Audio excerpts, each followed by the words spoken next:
Es que debe ser, históricamente debe ser el parlamento que tiene más díscolos, por llamarlo de alguna manera. Gente que fue elegida por un partido y que termina ejerciendo de manera independiente o cambiándose de bancada o en otras circunstancias. Cada vez es peor.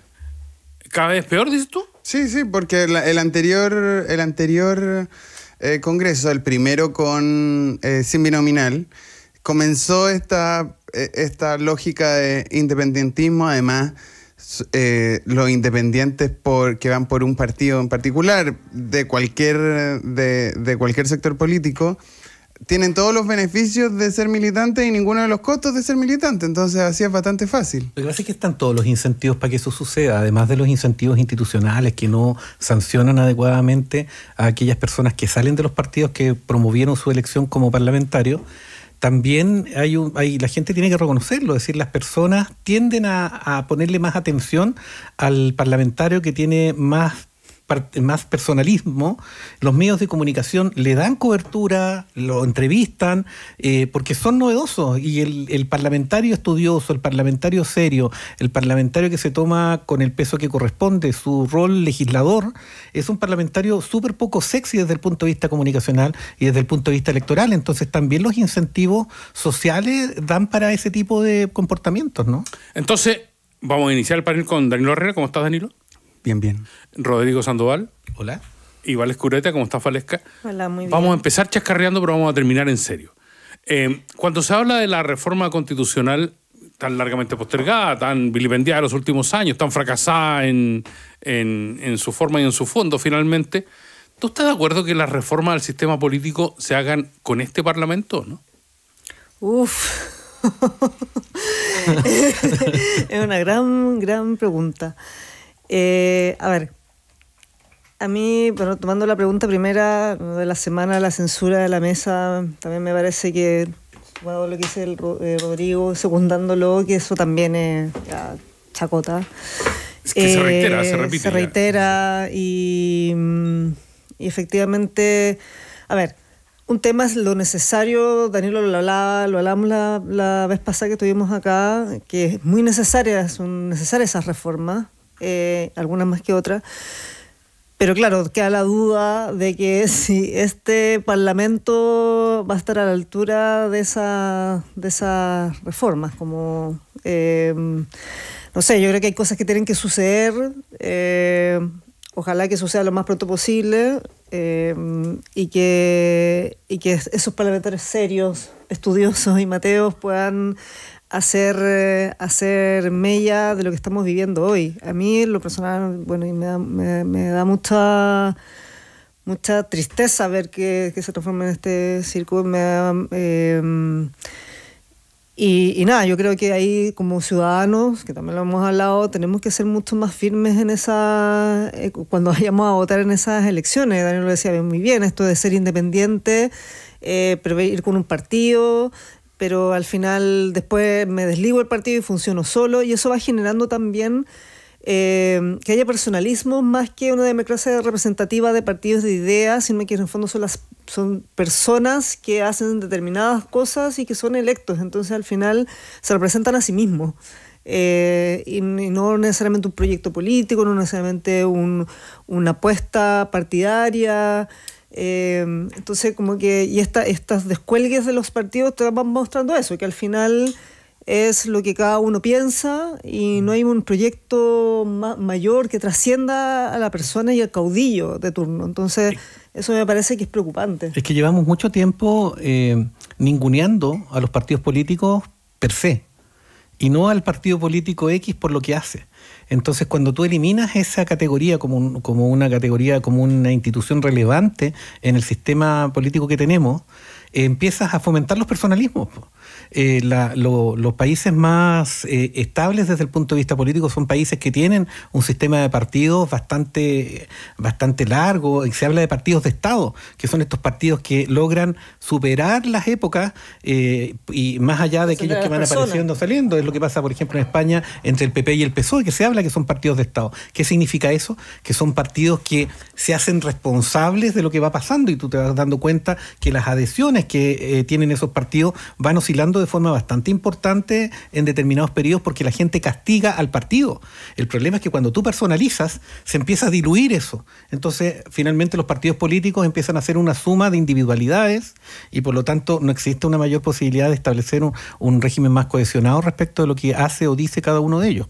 Ya, pero sobre la reforma del sistema político, no hay otra fórmula, Aldo, que estamos en democracia. Cuando tengamos la dictadura de Aldo Chapacase, que no sé si a todo el mundo le va a gustar, podemos hacer las cosas de otro modo, pero en democracia las reformas, los proyectos de ley y las reformas constitucionales se hacen en el Congreso y tienen que pasar por el Congreso. No hay otra fórmula. No, pero yo quiero recordar, Danilo, y yendo atrás en el tiempo y sin desempolvar demasiada telaraña, que hubo un dictamen del pueblo para que no fueran los parlamentarios los que escribieran la Constitución. Pero una reforma constitucional no es lo mismo que una nueva Constitución. O una reforma del sistema político, digamos. Pero bueno, cuando fuimos a la urna, debe ser la votación más aplastante que hay en el último tiempo. ¿Fue cuánto? ¿90%? ¿87% creo, no? De la gente que... ¿Del primer plebiscito? Sí. Había dos consultas. Uno, ¿usted quiere que haya una nueva constitución? Y segundo, ¿quiere que la escriban los parlamentarios? Pero después del rechazo de las dos proyectos de constitución, el Congreso vuelve a tener el poder constituyente y tiene no solo el derecho, sino que el deber de hacer reforma a la Constitución cuando estas sean mayoritarias en el Congreso, que son los legítimos representantes del pueblo, que no se olvide. Está claro que en términos institucionales y formales o normativos, la única posibilidad de que haya un cambio en ese sentido es a través del Congreso. Claro. Yo creo que tu pregunta va en el sentido de si existen las condiciones, primero, para que exista ese debate en el Congreso y segundo, que lo que resulte de ahí de verdad sea un avance y no un retroceso, porque hasta el momento, cada vez que que estas personas meten la mano, terminamos con una decisión peor que la anterior. Ya, pero hasta el momento lo que se discute en sistema político, las reformas, es el 5% para que partidos chicos no entren a la Cámara de Diputados. Poner un umbral del 5%, que solo los partidos que tengan más del 5% de los votos a nivel nacional tengan representación. Que me parece no suficiente, pero un avance pequeño. Hay otras reformas que son mucho mejores y que los partidos políticos nunca van a estar de acuerdo, como por ejemplo eliminar los pactos. Si la UDI y RN compiten por sí solos, o si el Partido Socialista y el PPD compiten por sí solos, cada uno se va a juntar sus propios votitos y las alianzas van a venir después. Y esa es la real, y ahí se van a caer los partidos de mentira. Los partidos del menos del 5%. Esa es la reforma real. Y otras reformas que tampoco el Congreso va a aprobar, como votar por partido y no votar por persona. ¿Cuál es el partido estrella en este momento en el Parlamento? ¿El PDG? No. ¿Qué tiene uno? Partido Demócrata. Oye, Partido Demócrata. Perdieron en la Cámara. Pero si la censura prospera, Johanna Pérez va a ser presidente. Pero además, Danilo, yo no estoy de acuerdo en decir de que perdió en la Cámara. Es verdad. Perdió la votación. ¿Candidata perdió? No, pero Danilo, pero uno lo tiene que ver en términos del perfilamiento. Demócrata salió súper robustecido. ¿Por qué? Porque logra ser quien encabeza a la oposición, ¿ya? Pierde y además tiene la oportunidad, como hizo ayer, de tener un gesto súper digno en términos de decir yo no estoy por la censura porque... No lo dijo tan claro, pero... Pero da lo mismo. Lo que quiero decir es, en términos individuales, en términos particulares, el Partido Demócrata ha tenido 2 muy buenas semanas, porque tiene la ventaja de quedar bien. Ya, ok. Volvamos al tema. Valesca, ¿tú crees que el Partido Demócrata, la estrella del Parlamento en estos momentos, va a empujar una reforma del sistema político que elimine a los partidos con el menos del 5% de la votación? Va a depender de... Oye, está con pauta. No, está muy bien, Aldo. Yo creo que van a tener que tener calculadora antes de tomar esa decisión. Pero sí, yo creo que ha sido un partido estrella en términos de que ha impulsado cosas que son plausibles y no mal miradas, y se ha restado esta semana de las cosas que ya como dejen vivir esta cuestión y que siga avanzando. Yo creo que ahí ha tenido buena táctica. Yo les quiero contar que en el segundo proceso constitucional, el Partido Demócrata y Amarillos fueron al proceso a hablar con la derecha, que era mayoritaria y eran los que definían qué iba en el texto y qué no, a pedirles que pusieran un artículo transitorio que permitía fusionarse con otro partido para llegar al 5%. Una transitoria por una vez. y van a terminar haciendo eso. Y sinceramente no lo encuentro tan terrible que sea por una vez que amarillos demócratas y en una de esas Evópoli se fusionen porque no llegan al 5% ninguno por separado. No me parece tan terrible y yo creo que hacia allá vamos a terminar ya. Yo eso te iba a comentar. Yo te iba a decir que si llegan a aprobar una norma de esas características, demócrata va a llegar a algún arreglo con otro partido para tener una participación interesante a nivel de un par de cupos en la mesa y algunos cupos parlamentarios asegurados para la próxima elección y se van a cuadrar. Fusión, se ordena eso en el camino. Fusión después de la elección, la primera vez, para que sepamos cuánto pesa demócratas, cuánto pesa amarillo y si los dos suman 5% o no. Pero igual yo no le tengo nada de fe, o sea, muy bien con la gente que quiere impulsar la reforma del sistema político. Yo también estoy ahí. La Asociación Chilena de Ciencia Política presentó una carta que firmé pidiendo esto mismo, pero ojo que yo no les veo demasiado futuro. O sea, son mis intenciones, mis ganas, mis deseos, pero mis sueños, pero no proyecto. No sé si este año vamos a aprobar una con el Congreso que tenemos. Porque estamos hablando del 5% y estamos hablando de la pérdida del cupo cuando se renuncia al partido. Claro. Esas son las dos reformas claves. Sí. Y la verdad... ¿Que tienen que votar puro sex? Sí, Seamos honestos. Yo creo que los sex son, si no son mayoría, son un tercio. Son más de un tercio, Aldo. Más de un tercio. En la los Cámara, sex. más de un ¿Sí? tercio, sí. Sí. Pero sobre la censura en particular, quería decir que en democracia hay que saber perder, porque lo que está pasando, se anuncia una medida drástica como la censura, a menos de que 24 horas, 2 días que haya asumido la mesa, donde la mesa no ha hecho nada. La presidenta tomó la palabra como presidenta un par de veces. Una sesión. De un punto duró de una prensa y sesión. una sesión. Pero ¿sabes qué pasa? Duró una sesión. Ya no quiero defender a los que están por la acusación, perdón, por la censura, pero hay que reconocer que ese tipo de cosas van a suceder ahora y van a seguir sucediendo mientras tú tengas a una persona como Gaspar Rivas en la mesa. Porque si Gaspar Rivas no hubiese dado esa declaración en la que dice, reconoce o le sacan que fue Álvaro Elizalde la subsecretaria... Ni lo apretaron. Nada, pero se la tiraron nomás. Sí. Pero si él no hubiese dicho eso, no hubiese existido la excusa para censurar la mesa. Convengamos que desde que perdieron la votación, la oposición está con ganas de censurar la mesa. Eso no es sorpresa para nadie. El tema es si uno le da el argumento. Entonces, si finalmente tú tienes a Gaspar Rivas en la mesa, vas a tener y vas a volver a tener episodios en los cuales va a haber excusas, porque recordemos que las censuras son a la mesa, no son al miembro de la mesa. Y por lo tanto, basta con que Gaspar Rivas un día se pare desnudo arriba de la mesa con una corbatita. Pero estamos muy lejos de eso, dices tú. Un mensaje medio extraño. Es decir, yo lo he visto 3, hacer 2, performances que no están muy lejanas de eso, sacándole la madre a alguien en una sesión, gritándole a una asesora de él, poniéndose una estrellita. Se sacó el zapato y no es un sé personaje que Pero no... démosle un mérito a Gaspar Rivas, que por lo menos no dio una señal clara de que... Respetó el acuerdo. De que Franco Parisi sigue existiendo, digamos.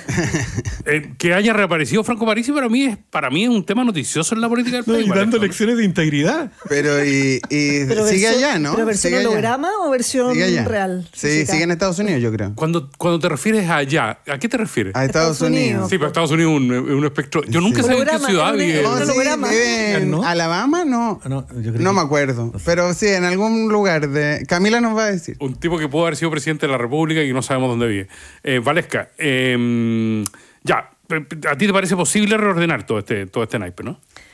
O sea, no sé si me parece posible. Es mi sueño. I have a dream como Danilo. Tengo ese sueño que se ordene todo eso, que estemos a la altura de lo que corresponde a la ciudadanía y a los temas que estén, pero las muestras que nos han dado hasta ahora no son no dan mucho aliciente. Y quiero tomar el tema que estamos hablando recién, como el tema de la mesa. Claro, ahí también hay un aprovechamiento de también pegarle a Elizalde, al gobierno. O sea, ahí hay aprovechamiento de todo y hay un cuestionamiento del rol de Elizalde también. Entonces, eso ya trasciende la Cámara, se meten con el rol, con la función, como que lo que hicieron, se quiso dejar como que está al límite de la función que él cumple, y eso también va dejando una estela de desconfianza que hoy no nos hace bien tampoco. Entonces, igual el rol del ministro de Secretaría General de la Presidencia es buscar votos. Y con los últimos 2 congresos que hemos tenido es literal pirquinear votos, ir uno por uno, individuo por un individuo. Es verdad que no puede ofrecer no para la elección de la mesa. Bueno, pero no ¿por qué sé, no? yo creo que es... A ver, si estamos... Yo ¿por qué aplaudo, no? A ver, yo aplaudo la Puede labor que a mí no de- me parezca tan mal, pero entonces si no nos parece mal, ¿por qué lo están negando? Pero ¿sabes qué? Rodrigo, a mí, en términos políticos, hay cosas que me sorprenden. Porque cuando pierde la elección del Senado, saltan un par de Oficialistas pidiendo la cabeza. Se tiene que ir Elizalde porque no logró. Estoy completamente de acuerdo. Bueno, y cuando Es que, no gana... estoy, es que yo no estoy de acuerdo También con hay que pedirle estoy de acuerdo la con tu cabeza. punto de vista, en que hay una contradicción. Lo que pasa es que yo creo que esa persona que pedía la cabeza de Elizalde porque se perdía la mesa del Senado está equivocada. Yo creo que está equivocada en los dos, digamos. Pero es que, de verdad, es que no tiene mucho sentido que uno le pida cuentas al ministro de Sexpress por el resultado de la elección de un cuerpo colegiado con respecto, él es contraparte. Eso es lo que hay que recordar. Entonces, no es una exigencia razonable el pedirle que intervenga ahí, y por lo tanto yo no estuve de acuerdo cuando se le pedía la cabeza en el Senado, y tampoco me parece que sea correcto que se haya metido ahora. Ahora, insisto, si ellos sostienen que está bien que se haya metido y que haya intervenido, entonces ¿por qué están negando lo que dice Rivas?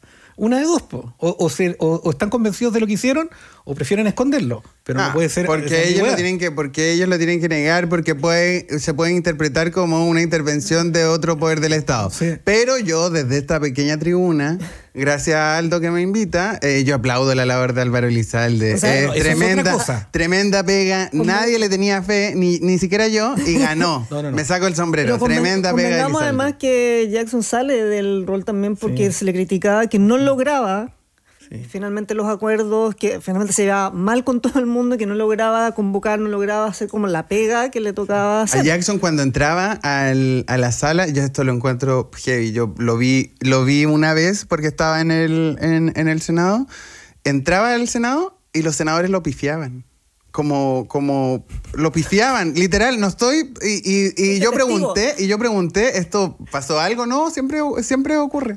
Oye, yo no, Y era transversal la pifia. La mala que despertaba Jackson. Yo conozco a Giorgio, es decir, estuve un par de veces con él y todo. Y la verdad es que tengo una muy buena opinión de su forma de trato. Lo encontré un muy buen tipo, fue súper respetuoso. Pero es verdad que despierta unas pasiones terribles en mucha gente, digamos. Así es la gente. Está hablando el presidente de la República, Gabriel Boric, en la primera reunión de ministros de Seguridad, lo que también me llena de dudas porque nosotros no tenemos ministro de Seguridad, ¿no? No, pero es Ministerio del Interior y Seguridad Pública. Sí. Pero no estamos tratando de crear un ministerio de Seguridad. Estamos tratando de crear. Pero hubo una Está en el reforma- Congreso. vanamente. Está en el Hubo una Congreso. reforma, Hay antes era el estudios, Ministerio del propuestas. Interior solamente, y después vino una reforma que venía de Bachelet 1, pero que finalmente se aprobó en Piñera 1, que crea que transforma el Ministerio del Interior en Ministerio del Interior y Seguridad Pública, y es cuando las policías salen de defensa y vienen al Ministerio del Interior. Lo que nos da pie para el segundo bloque, donde vamos a hablar de seguridad, donde vamos a hablar de relaciones internacionales y donde vamos a hablar de migración y políticas. Pero les quiero hacer una pregunta rápida, fácil, para irnos al corte. ¿Está Hezbollah en Chile, Rodrigo, no? Yo creo que hay un matiz en la discusión que se ha tenido hasta el momento. Porque lo que dicen las autoridades es que no hay antecedentes de operaciones de células de Hezbollah en Chile. Pero lo que se les está preguntando no es eso. Lo que Ya. se les está preguntando es si hay información sobre presencia de Hezbollah en Chile. Entonces hay que tener ahí un cuidado con lo que se pregunte y con lo que se responde. Pero ha dicho que no, la ministra del Interior dijo que Lo no. que dijo es que no había actividad de células de Hezbollah en Chile. Porque es imposible... ¿Cuál es la descartar- diferencia, perdón? Porque es imposible descartar que haya redes de otro orden, por ejemplo, financieras o incluso familiares. Pero que no hay antecedentes, no hay antecedentes. Pues por eso la ministra de Argentina tuvo que salir a pedir disculpas.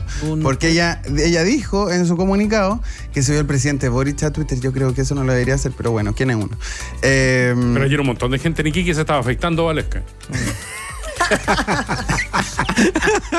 Pero no hay antecedentes y que la persona que tenga antecedentes, por favor, que los entregue, porque como estamos hablando de una locura que dijo un senador republicano en Estados Unidos, que lo repite la ministra del Interior, la ministra de Seguridad, perdón, de Argentina, Y comenzamos a hablar de eso porque un senador cercano a José Antonio Kast lo dice en una sesión del Senado gringo. Por eso estamos hablando de esto. No estamos hablando de esto porque realmente hay algún antecedente. Yo creo que hay matices, y de la experiencia que uno puede tener, yo creo que no es recomendable descartar ese tipo de relaciones cuando no los hechos negativos no hay cómo probarlos. No hay antecedentes. Entonces, tú puedes decir que no hay antecedentes, pero ojo, es importante. No hay antecedentes ¿de qué? De actividades celulares de Hezbollah en Chile. Es cierto, no hay antecedentes, ¿vale?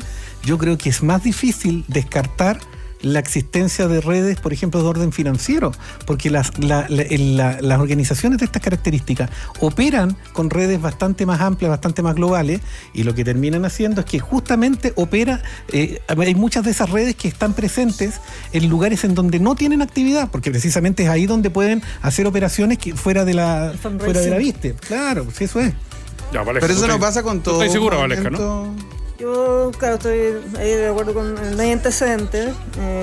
Y yo creo que aquí lo importante es recalcar que generar el pánico colectivo, hay que ser muy responsable para hacerlo. Yo creo que estas cosas son súper delicadas, tocan mucho la cotidianidad de las personas.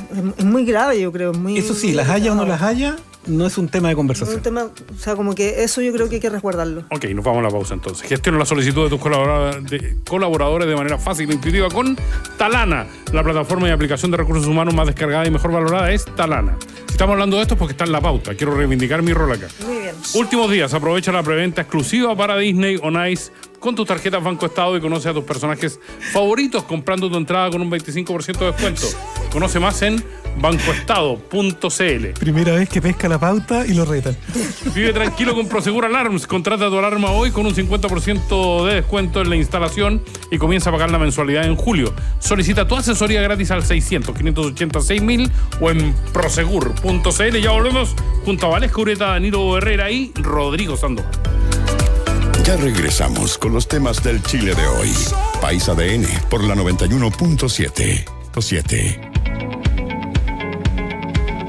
Lo que pasa es que tengo muchas ganas de conversar, Rodrigo Sandoval, Danilo Herrera y Valesca Ureta, de lo que está pasando en el tema de seguridad, pero tiene muchas aristas. Por ejemplo, no está en la pauta, pero me llama mucho la atención el memo del Ministerio de Justicia a los fiscales pidiendo que cuantifiquen cuánta gente hay en las cárceles para determinar qué va a pasar con las detenciones preventivas y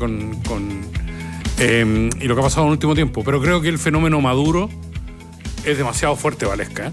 O sea, es una semana donde hemos tenido que replantearnos nuestra forma de hacer política exterior y fundamentalmente qué hacemos con un país que ha sido una piedra en el zapato del gobierno de Boric como es Venezuela, ¿no? Uy, que es un tema que me ha hecho pensar hoy en la mañana. Sí, esto es un tema muy relevante. A ver, desde nuestra vereda del Servicio Jesuita Migrante siempre es importante los puentes de comunicación, los puentes de diálogo con los países que están teniendo estas dificultades, porque si se corta el puente y para el resto de la región es bastante terrible, digamos. Entonces, los acercamientos con Venezuela han sido muy difíciles, muy, muy complejos.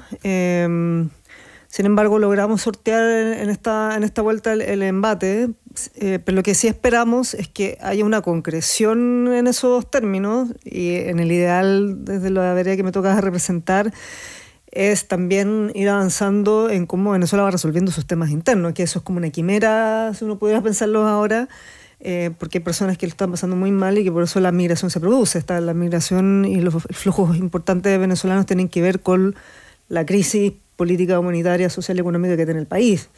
Y en ese sentido, si no hay un reconocimiento del gobierno de Venezuela de ese aspecto, estamos en un punto muerto en ese sentido. Ahora, que se habla que no se congelen las relaciones, es bueno en términos de que vayamos avanzando, pero sí tenemos que ir avanzando en concretar y que Venezuela efectivamente concrete los acuerdos que va tomando, y ojalá que vaya tomando acuerdos que también no solamente en el tema de seguridad, traspaso de antecedentes, sino que también en resolver los temas internos que han hecho que más de 7 millones de venezolanos hayan tenido que dejar el país. Entonces, Desde ahí creo que me parece importante, hablando de migración, y aprovecho para pasar el dato, porque no sé en qué momento de la pauta puedo pasar este dato. Nosotros lanzamos un documental de... Precioso, ¿cierto? ¿Lo viste? Qué bueno. Danilo, te lo voy a mandar. Okay. Lo voy a dejar acá. Lanzamos un documental, lanzamos esta semana, que se llama Travesías, historia de niños y niñas, adolescentes migrantes y refugiados, que... La gracia de ese documental es que muestra la migración desde los relatos de los niños. No hay ningún adulto en el documental, no habla ningún adulto mediando el relato de los niños, sino que es un documental que ellos hablan de su proceso de migración, desde que salen, de que el tránsito y de que están acá, y que tiene una mirada bien descriptiva, no hay morbo asociado, sino que es muy bonito en términos de poder escuchar y entender de la mirada de los niños cómo han sido los procesos migratorios. Es muy conmovedor y sensibilizador escucharles. ¿Dónde se ve? Se ve en YouTube, en SJM Chile. Nos buscan y ahí está en YouTube, @SJM Chile también. Lo pueden encontrar ahí, dura 40 minutos, es precioso, está muy bien hecho y ahí uno puede escuchar a los niños cómo ellos viven sus procesos y poder entender muchas más cosas y poder entender por qué la migración es un proceso que tiene que ser tratado de manera separada de la seguridad, que tienen carriles distintos y que la seguridad trascienda el tema migratorio, el tema de nacionalidad, y que la migración es un fenómeno humano y que en el fondo responde hoy a las crisis que estamos viviendo, y los niños lo expresan muy bien ahí. Perdón, hay una cosa que dijiste que no quiero dejar pasar, que tiene que ver con el oficio a la Fiscalía. Del Ministerio de Justicia. Sí, porque a mí me tocó presentar hace un par de semanas, 3-4 semanas, el informe de la Comisión para la Prevención de la Tortura en Chile. Y estuvo enfocado muy claramente en el tema de las cárceles, en la parte que me tocó presentar a mí. Y hay algún dato que es importante tener a la vista, que no es tan simple esto no es tan ligero esto de decirle a los fiscales cuántos tienen prisión preventiva y cuántos tienen como condenados. Porque el 70% de las personas que se encuentran privadas de libertad hoy día en Chile son personas que se encuentran condenadas. El 30% son personas que se encuentran privadas de libertad, pero cuando aún no han sido condenados, sino que están por prisión preventiva. El dato que quiero traer a colación y que tiene que ver con lo que decía la Vale es que tratándose de extranjeros, esa proporción se invierte. Y por lo tanto, el 70% de los extranjeros que están privados de libertad están en prisión preventiva y no están condenados. Entonces yo puedo entender que en ciertos casos la gente pueda estar de acuerdo en que una persona que está siendo investigada por razones de seguridad, por razones del éxito de la investigación, conviene que mientras dure la investigación esté privada de libertad. Lo que no tiene mucha razonabilidad es que exista esta desproporción cuando se trata de extranjeros o de chilenos, porque ese riesgo se produce por igual en unos o en otros, y por lo tanto ahí sí puede haber un sesgo. Y además... Y el tiempo en que se demora la investigación y la condena. Como las investigaciones no se demoran muy poco tiempo, terminamos con personas que finalmente quedan libres porque no fueron encontradas culpables, pero que sin embargo han pasado tiempos prolongados en la cárcel. Entonces no es una frivolidad o no es menor lo que hace el Ministerio de Justicia, y en este informe que presenté yo, justamente en la inauguración estaba el Ministro de Justicia y también relevó este dato. No lo relevó a propósito de los migrantes, pero sí lo relevó a propósito de la importancia que tiene. Dos noticias esta mañana con respecto a este tema, que Carolina Toa adelantó el envío de un proyecto para tener más control sobre los migrantes que tienen orden de expulsión, y dice, no sabemos qué pasa con ellos.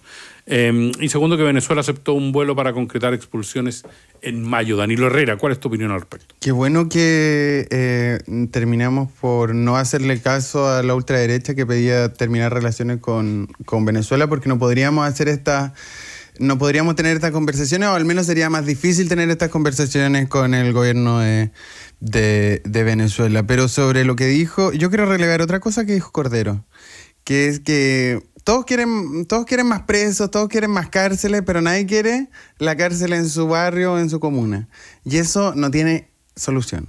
Alguien va a tener que romper huevo al respecto, y al gobierno que le toque va a tener que hacerlo, digamos. Y sobre las cifras... de décadas de sobrepoblación carcelaria. Y a eso voy, como sobre las cifras que hay que transparentar, y que el ministro Cordero dijo que había que transparentar también incorpora...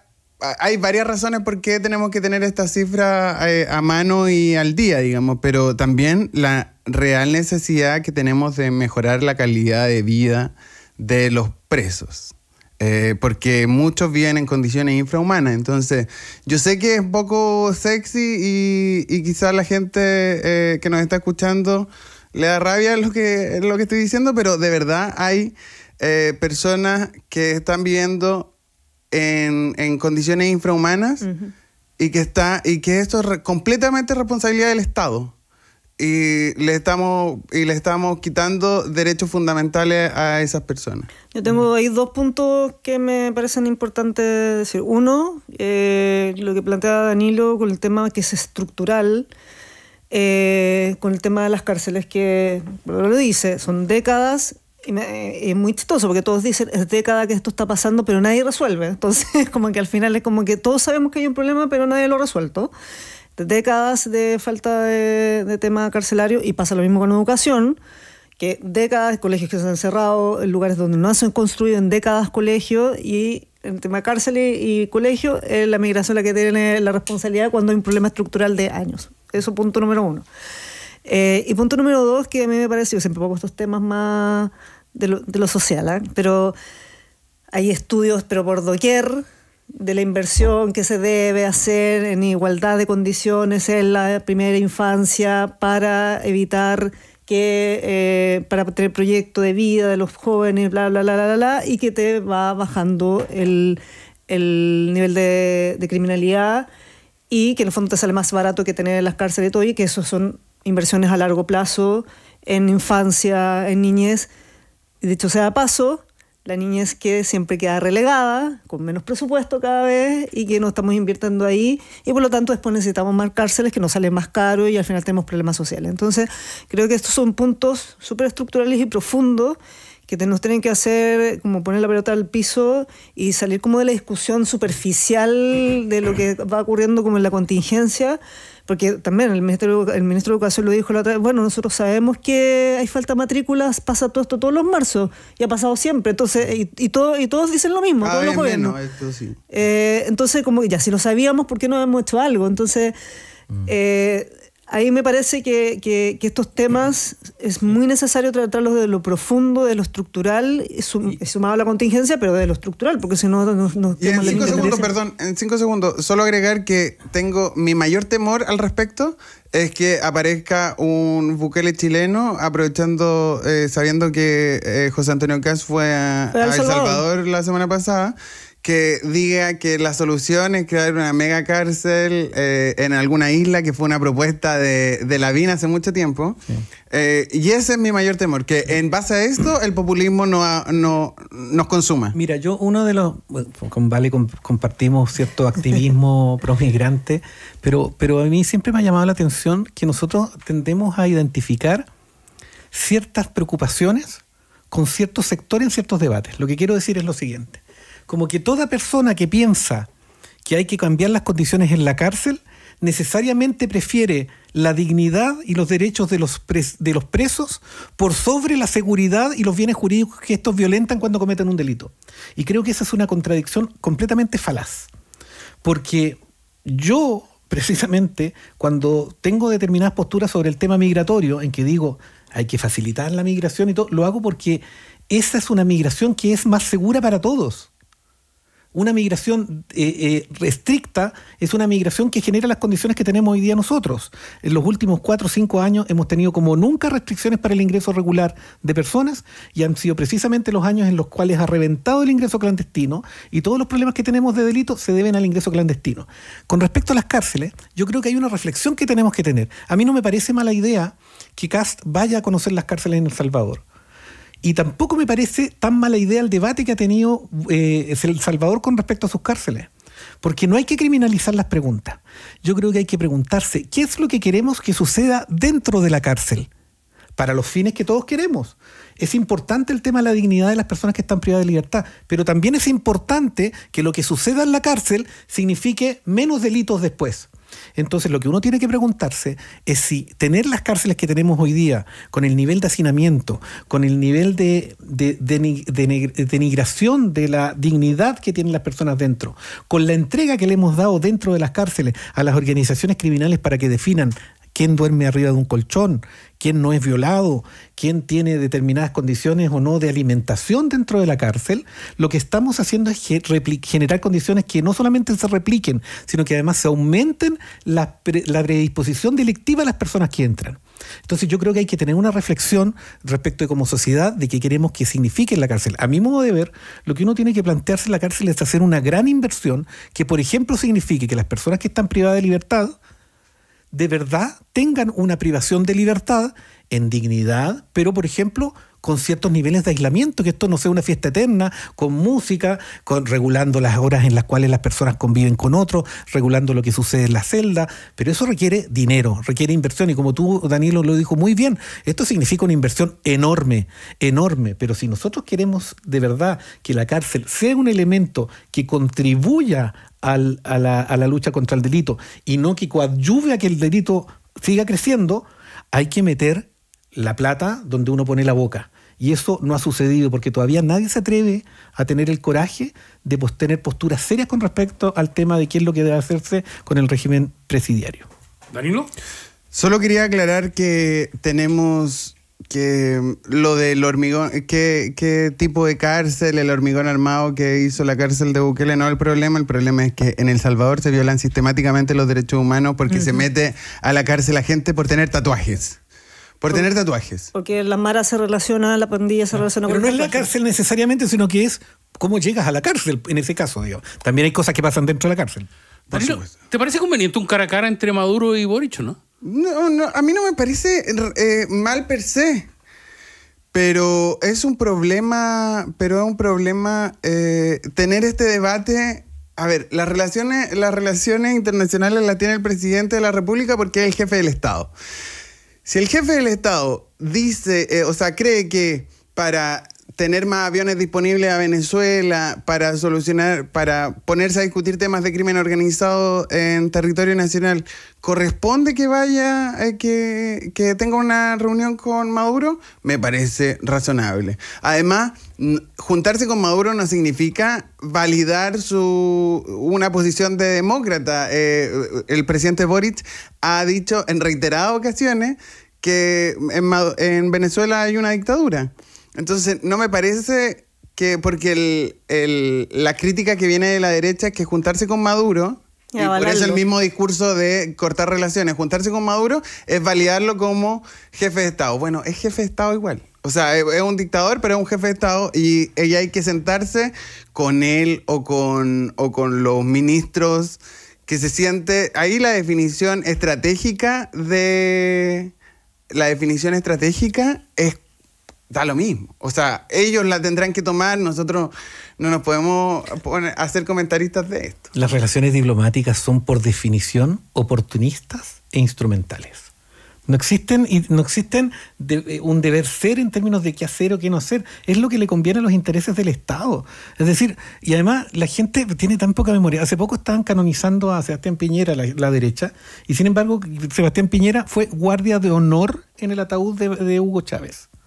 Es decir, porque en algún momento, ¿por qué? ¿Porque estaba loco Sebastián Piñera? No, porque entendió que en un determinado momento era conveniente dar ciertas señales de cercanía, de aproximación a lo que era Venezuela. Equivocado o no, bueno, políticamente se responderá. Pero lo que es absurdo es empezar a establecer reglas con respecto a lo que debe hacer o no debe hacer un presidente en materia de relaciones exteriores. Hasta hace no tanto tiempo, lo que los gobiernos hacían en materia de relaciones exteriores eran entendidos por toda la clase política como una cuestión de Estado. Y nosotros vimos, por ejemplo, la actitud que tuvo Lagos con respecto a la guerra de Irak, en la cual estuvieron todos los partidos atrás de Ricardo Lagos. Entonces, algo está pasando de un tiempo a esta parte, en la cual pasó a ser las relaciones diplomáticas, las relaciones exteriores, otro espacio más de botín electoral para que los políticos se manden los numeritos de siempre. Es que es todo tan complejo, Valesca, porque ponte tú, José Antonio Caz estaba feliz con la elección de Milei en Argentina, pero ahora que nos va a meter una base en Ushuaia con Estados Unidos para aumentar sus pretensiones antárticas... Ya no está tan feliz. Estará contento, ¿no? Yo creo que no. A ver, Yo creo que las relaciones internacionales efectivamente no... Ya, hay un límite ya como de la moneda de cambio, ya como que todo ya es moneda de cambio electoral y de voto. Entonces, pues, la relación internacional en esencia es una función de Estado, una función del presidente, y es una función que debe mantener y promover y luchar para que haya diálogo, o sea, no para cortar las relaciones. Tiene que tender a siempre el puente de diálogo para poder resolver los temas que te aquejan, porque cuando tú rompes, como cualquier relación de ex, no hay diálogo, no hay relación, nada se resuelve. Entonces, y al final las cosas quedan en status quo. Entonces, me parece que coincido con mis compañeros de panel que es el deber del Estado y del presidente hacer esas conversaciones, que debe tener una estrategia para poder sacar beneficios para el Estado, debe hacerse eso, se debe promover, se debe cuidar la relación internacional y en especial con quienes tú estás teniendo relaciones más tensas de conflicto, porque o si no el conflicto se exacerba. El mejor de los escenarios se mantiene, pero siempre se va aumentando la tensión y el conflicto. Entonces, el diálogo es muy importante y cuidar ese diálogo y que se ocupe de moneda de cambio, ya como que estamos llegando a ribetes ya absurdos. Y es como lo mismo que de Elizalde, como que que tienen que hacer su pega porque esa es la función. Entonces, acá pasa lo mismo. Tienen que haber diálogo, pero es muy importante que haya diálogo con Venezuela, pero es más que importante, es necesario, es urgente que haya diálogo con Venezuela y ojalá que no sea solo Chile, que sean los otros países también del continente que puedan sentarse para poder resolver esto de manera también regional. Esto solo no lo vamos a resolver. Tenemos que resolverlo también en el concierto de la región. Palos porque boga y palos porque no boga. Pero a mí me gustaría decir que en estos momentos donde necesitamos patriotismo de verdad, pues como defender los intereses de Chile en el sur austral, en el canal, ¿cómo se llama el Beagle. canal? Beagle, y en la Antártida, porque ¿se acuerdan cuando José Antonio Kast dijo que el presidente Boric fue a pasear a la Antártida? Bueno, ahora nos damos cuenta que se equivocaba el amigo de Milei, porque es importante que el presidente vaya de vez en cuando a la Antártida, porque en cualquier momento pueden ocurrir estos problemas.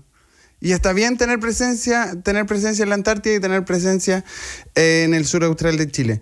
Y sobre lo de seguridad, se me olvidó decir que en este momento, bueno, Aldo lo decía porque estaba hablando el presidente Boric, hay el consenso de Brasilia que involucra 12 países de Sudamérica, creo, sí, de Sudamérica. Se reúnen las autoridades de seguridad de todo Chile o sea, de toda Sudamérica, y está ocurriendo en Chile, como el liderazgo internacional que tiene y la oportunidad o el problema que tenemos con el crimen organizado está pasando ahora en Chile, y también es una buena noticia para que esto tenga pronta solución. Me lo dice ADN.cl, el presidente va a anunciar el nuevo aeropuerto de Viña del Mar en los próximos minutos. ¿Aeropuerto internacional? Aeropuerto internacional, tengo entendido, sí. Te pillé, ¿no? No, pero si construyen un nuevo aeropuerto es porque ya existe uno en Viña, que existió durante mucho tiempo. ¿Se acuerdan que había vuelos? Uno se demoraba más en llegar al aeropuerto que en llegar a Viña. Rodelillo, sí. Rodelillo, ¿no? ¿O es el de Valparaíso? No sé. No, pero era muy... Rodelillo fue donde estuvo el Papa, ¿no? Para los centellinos Sí. era mejor irse... Y eso para que no lleguen los diputados tarde a votar. Puede ser. O que vayan. Se anunció el tren, ¿se acuerdan? Con bombo y platillo el tren a Viña, que no dejó contento a todo el mundo porque no era lo suficientemente rápido. Yo creo que hay que tener cuidado con esas inversiones, con fomentar el localismo, en España, por ejemplo, pasa que hay un montón de aeropuertos que están absolutamente inutilizados, que sirvieron mucho para el COVID porque como no había muchos vuelos, había un problema de boyaje de los aviones y para eso se ocuparon. Pero hay que tener cuidado. Mira, en Concepción, que es la zona que yo conozco, se invirtió en un nuevo aeropuerto, la reforma del aeropuerto, cuando en realidad lo que grita en el caso de Concepción es un aeropuerto en una zona intermedia entre Los Ángeles, Concepción y Chillán, digamos, porque uno tiene que empezar a darse cuenta de hacer eficiente ese tipo de medios de transporte con respecto a las realidades que tiene, las necesidades que tiene, y no solamente el entusiasmo que despierta al instalar un aeropuerto en una determinada ciudad. Pero yo supongo que hay un informe de de impacto social del Ministerio de Desarrollo Social al respecto de cuándo y cómo construir aeropuertos. Pero convengamos, Danilo, tú eres cientista político y sabemos que hay modelos económicos de la ciencia política que habla que la infraestructura es parte de lo que muestra... Y además, Danilo, hay una cosa que hay que entender. El Sistema Nacional de Inversiones tiene ciertas reglas que en realidad yo creo que también hay que revisar. Que, por ejemplo, no tiene incorporado en la dimensión que corresponde las demandas futuras que tiene una determinada infraestructura. Entonces tú tienes, por ejemplo, pasos fronterizos que, si existieran, generarían una determinada actividad, pero que como no te da el RS, no te permite invertir en eso. Entonces hay una serie de variables que hay que incorporar en las razones que se tiene para invertir o para decidir sobre invertir en un aspecto o en otro. Más allá de, en este caso, yo creo que lo que hay que también ahí tener es una discusión respecto de que el Sistema Nacional de Inversiones, que en algún momento fue pionero, si hay que hacerle algunas innovaciones para hacerlo más acorde a ciertas necesidades que se tienen hoy día con respecto a la inversión pública. Pero también hay que reconocer que también se cruza obviamente lo político. Si cuando tú haces solamente el análisis, por eso le decía a Danilo, en política pública se habla mucho de esto, que la infraestructura es una muestra también de dejar contentos a ciertos grupos. Y por ejemplo, hay localidades que necesitan tener caminos dentro de su localidad, pero no, se hace una carretera afuera porque es más vistoso. Dos aeropuertos internacionales a 1 hora y media en auto. O sea, por eso te digo que no, pero no sabemos si es internacional. No, si le echamos la culpa a Aldo si no es así. Estoy en estos momentos tratando de averiguarlo. Me dicen, aquí me dan el dato, se llama Torquemada. Torquemada se llama. Justo cuando ¿Es llegue. internacional o no? No sé. Es aeródromo. A esta altura de aeródromo se construye un aeropuerto. ¿Pero qué es lo que van a anunciar? Si lo que incide en que un aeropuerto sea internacional o no es que tenga aduana. Sí. Yo lo aprendí por Copa Libertadores de América. Sí. De hecho, hay aeropuertos que son estacionalmente aduanas. Que le ponía aduana para que llegue el equipo internacional y podáis decir, llegó al aeropuerto internacional. Hay ciertos estándares que tiene que cumplir el aeropuerto. ¿Cuál? No recuerdo bien, pero tiene que ver con la cantidad de pistas, no tengo idea, digamos. Son ese tipo de estándares. Son como cuestiones más técnicas. Estaba en la pauta, pero me negué a comentarlo, el tema de la señora que llevó al tío muerto a la... No, mentira, no estaba en la pauta. No está en la pauta. Lo que sí está en la pauta y que no tocaste es el celular del diputado Ojeda. Sí. Es como del mismo tipo de personaje. Lo puse yo. Independiente republicano, porque hay que saber quién es Ojeda. El diputado Ojeda es un independiente republicano que fue electo en la lista del Partido Republicano en el distrito 23 de Temuco. Pero es ex a esta altura. No, es que no es ex porque nunca fue republicano, es independiente republicano. Pero lo leí en adnradio.cl a principio, en enero de este año, anunció que iba a ingresar un proyecto de ley con el regreso de la varilla como castigo a los estudiantes en colegio. Ese es su gran logro comunicacional en todo su periodo. Viene después el derecho de castigo. Igual, para ser justo con el diputado, ese proyecto nunca llegó a presentarse. Pero, no prosperó. Pero ¿por qué viene el caso de este diputado? Porque en el caso Convenios está investigado. Claro. Por eso como que lo excluyeron los republicanos y los republicanos como que lo están negando. Y destruyó su celular. Perdón, su hijo destruyó su celular. Su hijo. Digamos que entregó un celular hecho mierda, porque estaba francamente... Y como él fue bien determinante, por acción o omisión, en la elección de la Cámara, también hay que estar atento a qué es lo que sucede con su suerte judicial. Sí, pues porque recordemos que él no llegó a la votación porque tuvo un problema con un vuelo. A lo mejor por eso... El aeropuerto. Por eso el aeropuerto, Aldo, por eso el aeropuerto. Claro, ahí está. Pero Vale Escureta, Danilo Herrera... A mis alumnos que la excusa esa de me comió la prueba el perro, me rompió el pendrive el hijo, no corre. PDI dijo que era como si le hubiese pasado un auto al celular. Sí. Pero el hijo de 3 años era como Bam Bam, el de los picapiedras, digamos. Más encima tenéis que romper para que el celular no tenga la información, pierda la información, es que el hijo tiene que saber que tiene que sacar el chip. Es que no sabemos si no tiene la información todavía porque lo están periciando. Sí. A lo mejor le pasó un auto por arriba e igual tiene la información. Si haces eso y no logras hacer desaparecer la información, es que además eres tonto. Aparentemente el hijo se comió el chip.